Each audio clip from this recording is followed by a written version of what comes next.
تراوی اور نمازوں میں کمی ہوگی نہ روزوں میں، کرو مل کر یہ نیت، ماہ رمضان آ گیا ہے۔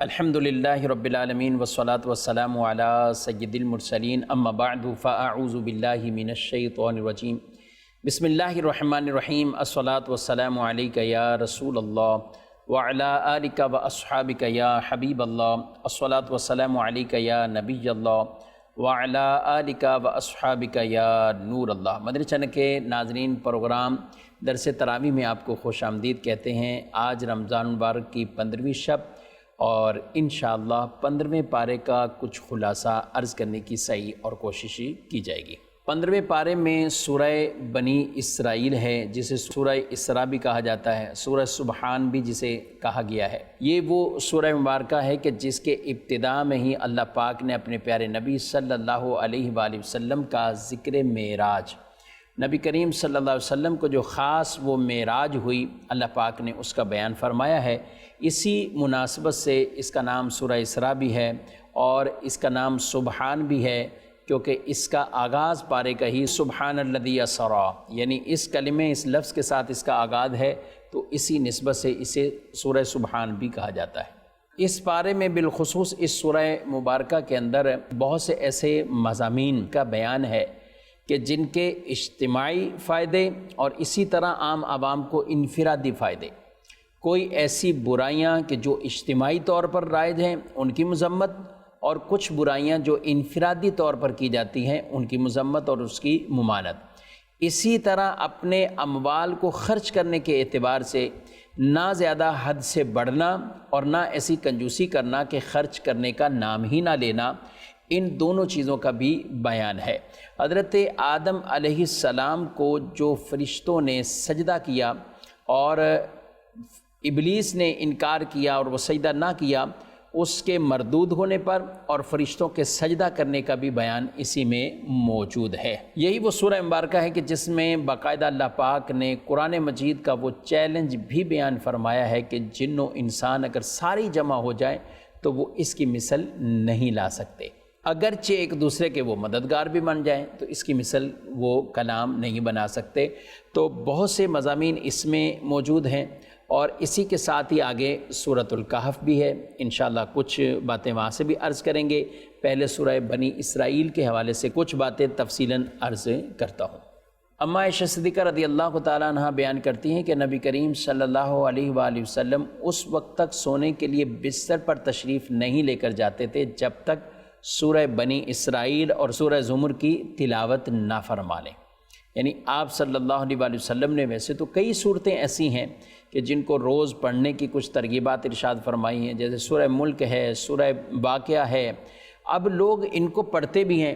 سورہ ملک سے عذاب قبر سے نجات ہے، سورہ واقعہ رزق کے اندر فراخی ہے، فقر اور تنگیوں سے محفوظ رہتا ہے، تو یوں تو انسان ان صورتوں کو رغبت سے پڑھتا ہے، مگر کچھ وہ بھی رسول اللہ صلی اللہ علیہ وسلم کے معمولات میں صورتیں ہیں کہ جیسے یہ سورہ بنی اسرائیل، تو آپ صلی اللہ علیہ وآلہ وسلم اس وقت تک بستر پر نہیں جاتے تھے جب تک اس سورہ مبارکہ کی تلاوت نہیں فرما لیتے تھے۔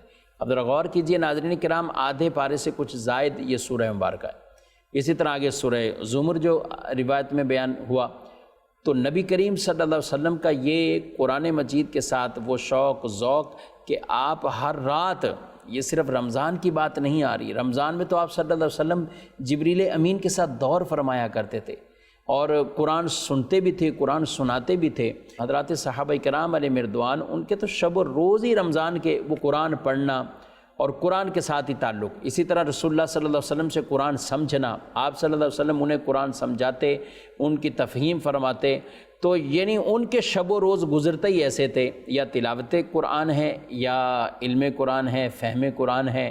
رب تعالیٰ ہمیں بھی ایسا ذوق عطا فرمائے۔ تو آئیے ناظرین کرام بڑھتے ہیں کچھ اسی مبارک صورت کے مضامین کی طرف اور آیات مبارکہ، جس میں اللہ پاک نے اس کی پہلی آیت مبارکہ جس میں رب تبارک و تعالیٰ نے اپنے پیارے حبیب صلی اللہ علیہ وسلم کے سفر معراج، اس سیر کا تذکرہ فرمایا۔ ارشاد فرمایا سبحان الذی اسری بعبدہ لیلا من المسجد الحرام الی المسجد الاقصی الذی بارکنا حولہ لنوریہ من آیاتنا انہ هو السمیع البصیر۔ ارشاد فرمایا کہ پاکی ہے اسے جو راتوں رات اپنے بندے کو لے گیا مسجد حرام سے مسجد اقصی تک، جس کے ارد گرد ہم نے برکت رکھی ہے تاکہ ہم اسے اپنی نشانیاں دکھائیں، بے شک وہ سنتا اور دیکھتا ہے۔ یہ ناظرین کرام نبی پاک صلی اللہ علیہ وسلم کا سفر معراج ہے، یہ ذکر معراج ہے، یہ اس سیر کا تذکرہ ہے۔ سبحان اللہ، اللہ پاک نے اپنے نبی صلی اللہ علیہ وسلم کو جو وہ معراج شریف کرائی ہے اس کا بیان بھی خود فرما رہا ہے۔ عام طور پہ آدمی کہیں بھی سفر کرتا ہے، اور جو بڑے بڑے لوگ سفر کرتے ہیں ان کے سفر نامے لکھے جاتے ہیں، ان کے شیڈول لکھے جاتے ہیں، ان میں باتیں پوری طے ہوتی، کیا کرنا ہے کیا نہیں کرنا، کیا کام ہے، کہاں جانا ہے، کس لیے جانا ہے، یہ ساری چیزیں طے ہوتی اور لکھی جاتی۔ ان کے وزیر، مشیر، صحافی اسے لکھتے ہیں، بعد میں بیان بھی کرتے ہیں۔ لیکن بلا تشبیہ یہاں پہ ایک بات عرض کروں کہ رسول اللہ صلی اللہ علیہ وآلہ وسلم کو اللہ پاک نے جو سفر معراج عطا فرمایا ہے، سبحان اللہ، اس کا بیان حدیثوں میں تو ہے ہی ہے۔ وہ صحابہ پہ نہیں چھوڑا کہ صحابہ اسے بیان کریں، بلکہ اس سفر معراج کو خود رب العالمین قرآن پاک میں بیان فرما رہا ہے۔ کون سیر کروا رہا ہے، لے کے کون جا رہا ہے؟ اللہ۔ کس کو لے کے جا رہے ہیں؟ اللہ رب العالمین۔ اسری بعبدہ، اپنے خاص بندے کو، لیلاً، رات کے تھوڑے سے حصے۔ کہاں سے؟ من المسجد الحرام، مسجد حرام سے۔ کہاں؟ الی المسجد الاقصی، مسجد اقصی تک۔ کون سی مسجد اقصی؟ اس کی کیا برکات ہیں؟ الذی بارکنا حولہ لنوریہ من آیاتنا، اس کے ارد گرد برکت کو رکھا ہے۔ مسجد میں برکت ہوتی ہے، بالکل مسجد میں ہوتی ہے، لیکن اس کے ارد گرد بھی ہے۔ یہاں بطور خاص یہ کہا گیا کہ چونکہ انبیاء کرام علیہ السلام کے وہاں مزارات ہیں، جہاں اللہ کے پیارے آرام فرما رہے ہوں، تو وہاں بھی برکت، اس کے ارد گرد بھی برکت۔ الذی بارکنا حولہ لنوریہ من آیاتنا، کیوں سفر کرایا جا رہا ہے؟ تاکہ ہم دکھائیں اپنی نشانیاں، بے شک وہ سنتا ہے، وہ دیکھتا ہے۔ تو اس آیت مبارکہ کا آغاز یہ اللہ پاک نے سبحان کے کلمے سے کیا کہ کوئی شک شبے میں نہ رہ جائے۔ کیسے ہوا؟ ایک رات میں ہوا، چلے گئے یہاں سے وہاں تک، کیسے پاسبل ہے؟ تو اس طرح توجہ کریں، سبحان فرمایا، پاک ہے وہ ذات، ہر عیب سے، نقص سے وہ پاک ہے، منزہ ہے، مبرہ ہے اس کی ذات، اور وہ قادر مطلق ہے۔ اگر کوئی یہ سوچے کہ یہ کیسے ممکن ہے، ہو ہی نہیں سکتا، تو اس کا مطلب پھر آپ اللہ کی معاذ اللہ قدرت پہ یقین نہیں رکھتے۔ رب تعالیٰ قادر مطلق ہے۔ ہم تو یہ کہہ ہی نہیں رہے کہ نبی پاک صلی اللہ علیہ وسلم خود سے گئے، بلکہ اللہ پاک نے سیر کروائی، اللہ پاک لے کر گیا، اور فرشتوں کی جماعت کو بھی بھیجا۔ بڑے ہی عقیدت و احترام کے ساتھ آپ کو بیدار بھی کیا گیا، اور فرشتوں کے جلوس کے ساتھ آپ کا یہ سفر ہوا۔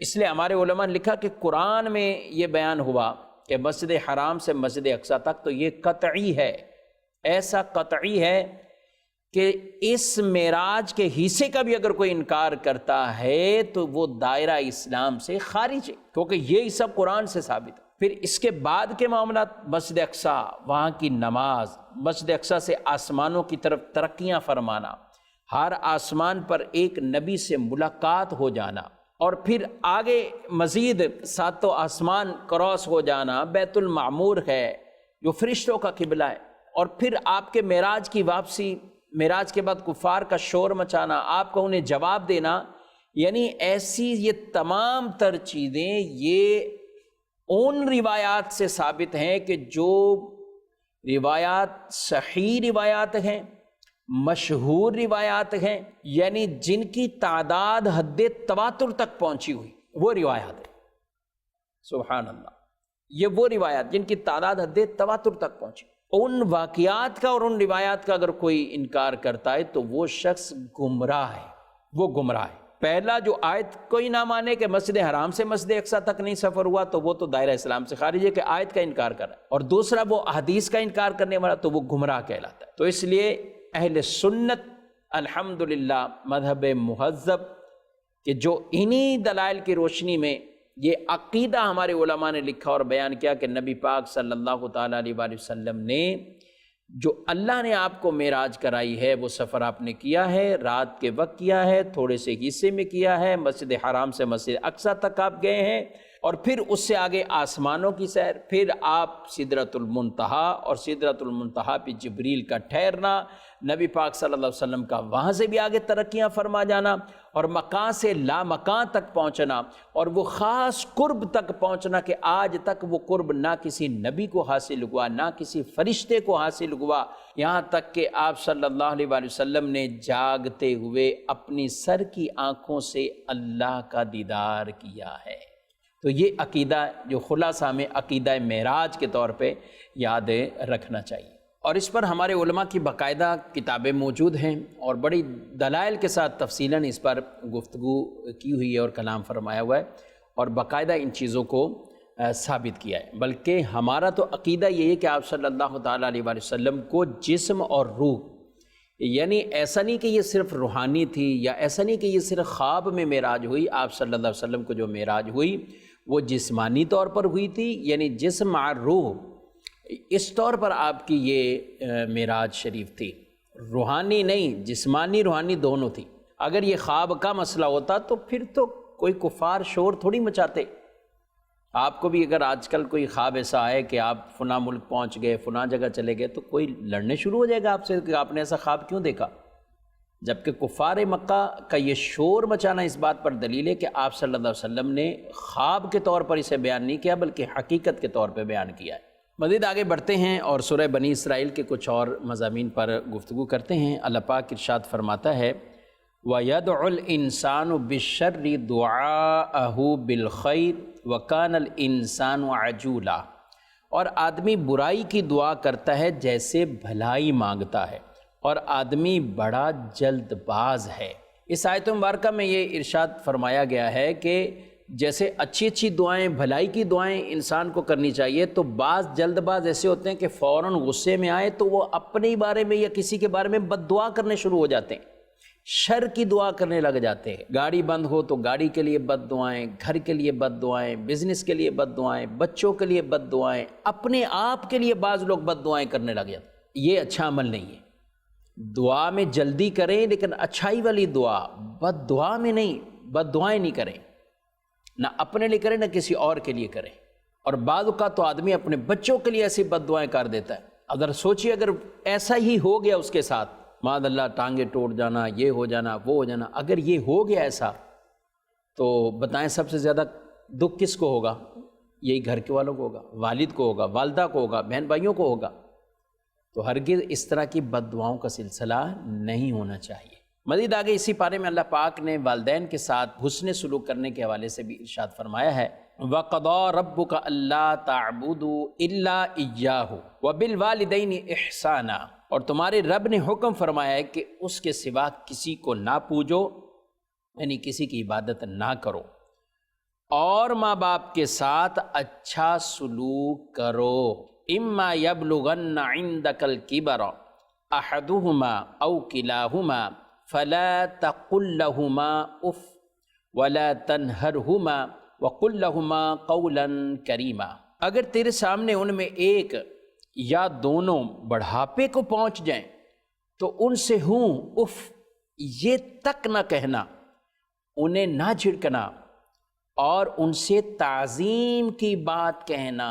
اب غور کیجئے ناظرین کرام، اللہ نے عبادت کے بعد، یعنی عبادت صرف اللہ رب العالمین کے لیے، عبادت کے بعد جن ہستیوں کے ساتھ اس نے سلوک کا فرمایا وہ ماں باپ ہیں، اور پھر ماں باپ کے بھی وہ ایام اور زندگی کے وہ سال کہ جب وہ بوڑھے ہو چکے ہیں، جب وہ بڑھاپے میں ہیں، تو فرمایا انہیں اف تک نہ کہنا، جھڑکنا نہیں، تعظیم کے ساتھ ان کے ساتھ پیش آنا۔ نبی کریم صلی اللہ علیہ وآلہ وسلم نے جب رمضان کے حوالے سے بھی ایک حدیث پاک ہے جس میں آپ صلی اللہ علیہ وسلم نے آمین آمین کہتے ہوئے آپ ممبر پر تشریف لے کر گئے تو صحابہ کرام علیہ رضوان نے جو بعد میں سوال کیا کہ آپ نے آمین کیوں کہا، تو فرمایا نا کہ جبریل نے آ کر یہ کہا ہے کہ یعنی اس آدمی کی ناک خاک آلود ہو، یعنی اس کے لیے بدبختی بد نصیبی ہو جو رمضان پائے اور مغفرت نہ کروائے۔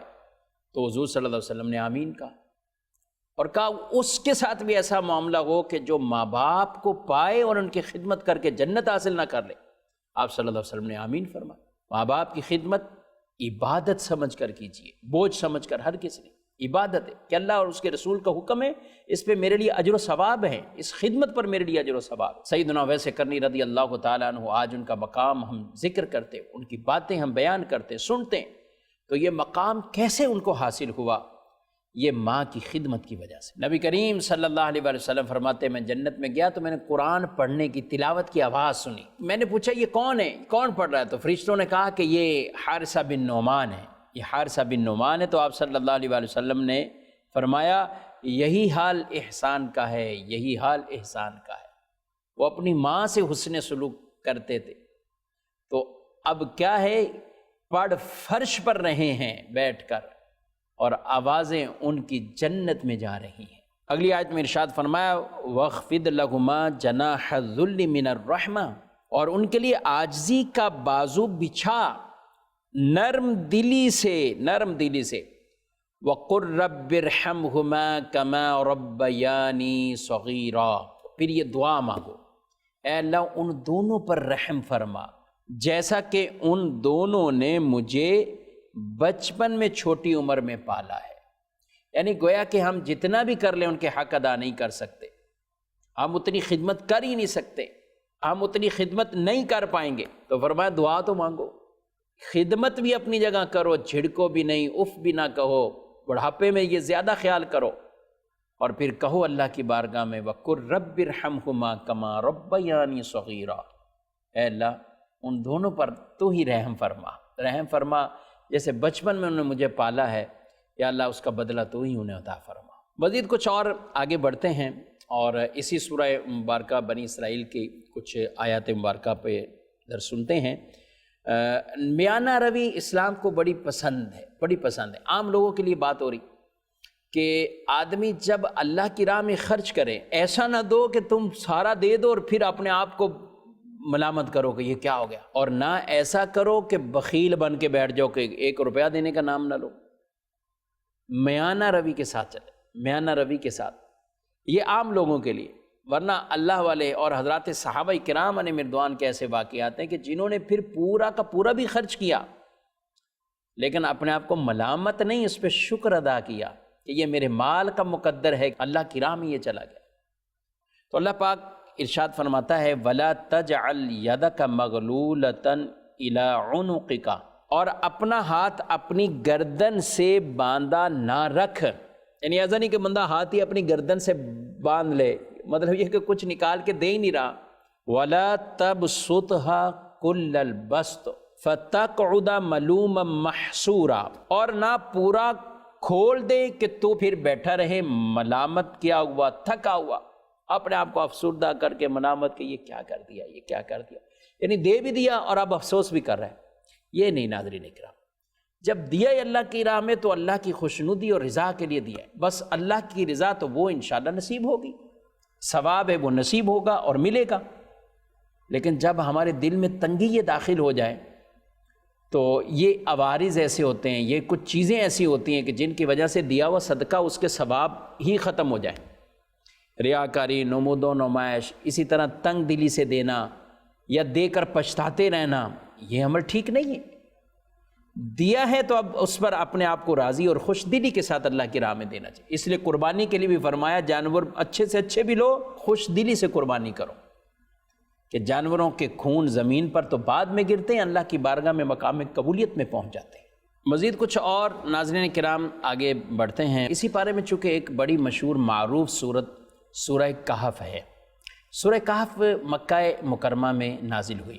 سورہ کہف کو کہف اس لیے کہا جاتا ہے کہ یہ کہف کا معنی ہے پہاڑی غار، تو وہ خاص اللہ والوں کا ذکر اس میں موجود ہے کہ جو لوگ اس ظالم بادشاہ سے جو لوگوں کو بت پرستی اور اللہ کے سوا کسی اور کے آگے جھکنے اور عبادت کرنے کا حکم دیتا تھا، اور نیک لوگوں کو جس نے جو اللہ کی عبادت کرنے والے، اللہ کو ماننے والے، ان پر طرح طرح کے ظلم ستم کیے، تو وہ اپنے ایمان کے تحفظ کے لیے، ایمان کو بچانے کے لیے وہ وہاں سے روانہ ہوئے اور پھر وہ غار کی طرف گئے، اور اس غار میں انہوں نے آرام کیا، اللہ اکبر، اور وہ برسوں وہاں سوتے رہے، برسوں سوتے رہے، یہاں تک کہ جب بیدار ہوئے، جاگے، تو اپنے پاس وہ پہلے کی صدیوں کے، یعنی اسی زمانے کے سکے تھے، انہوں نے ایک کو بھیجا کہ جاؤ اس کا کچھ سامان کھانے پینے کا لے کر آ جاؤ، تو وہ جب مارکیٹ میں وہ سکے لے کر آیا تو لوگوں نے کہا صدیاں گزر گئی، یہ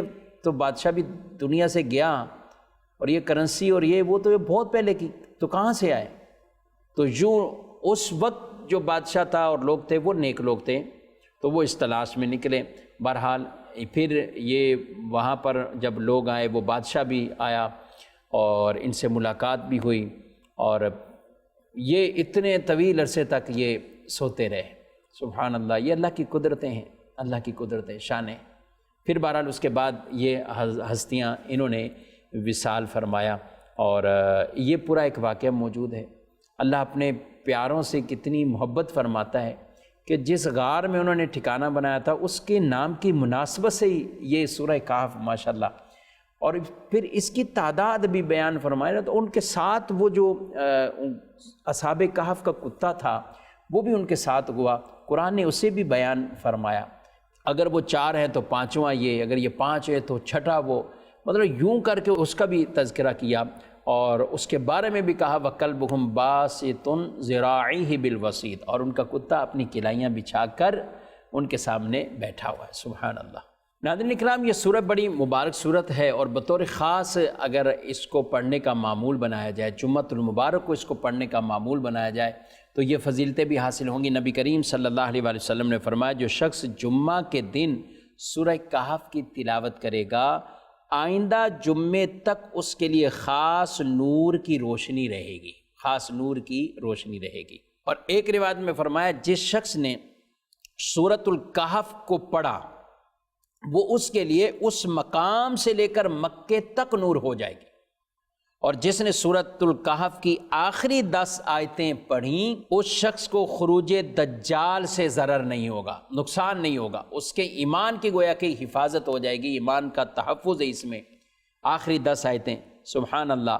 اور اس کی ابتدائی 10 آیتیں پڑھنے کی بھی فضیلت ہے۔ نبی کریم صلی اللہ علیہ وآلہ وسلم نے فرمایا جو سورہ کہف کی ابتدائی 10 آیات کو یاد کرے گا وہ دجال کے فتنے سے محفوظ رہے گا۔ ابتدائی 10 آیتیں ان کی بھی فضیلت ہے، آخری 10 آیتیں ان کی بھی فضیلت ہے۔ ذہن نصیب حفظ کر لیجئے تاکہ پھر پڑھتے بھی رہے، اور یہ ابتدائی 10 آیات کی یاد کر لے، یعنی حفظ پر ہی یہ بشارت ہے۔ اور ایک روایت میں فرمایا جس شخص نے سورۃ الکہف کو اس طرح پڑھا جس طرح وہ نازل ہوئی، فرمایا اس کے لیے قیامت کے دن نور ہو جائے گی۔ اور یہ وہ صورت ہے، حضرت انس رضی اللہ تعالیٰ عنہ فرماتے ہیں سورۃ الکہف مکمل نازل ہوئی، اس کے ساتھ 70,000 فرشتے تھے، یعنی یہ جب نازل بھی ہوئی ہے تو یہ پوری کی پوری نازل ہوئی، اور 70,000 فرشتے اس کے ساتھ نازل ہوئے۔ ذہن نصیب یہ عمل کیجئے، اللہ پاک مجھے آپ کو عمل کی بھی توفیق دے۔ ناظرین کرام، ہمارے پروگرام کا وقت اپنے اختتام کو پہنچا ہے، سورۃ الکہف کی برکات حاصل کریں، اور ہر شب جمعہ کو یا روز جمعہ اس سورہ مبارکہ کو پڑھنے کا معمول بنائیں، انشاءاللہ اس کے فضائل نصیب ہوں گے۔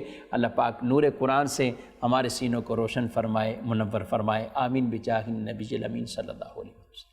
تراویح اور نمازوں میں کمی ہوگی نہ روزوں میں، کرو مل کر یہ نیت، ماہ رمضان آ گیا۔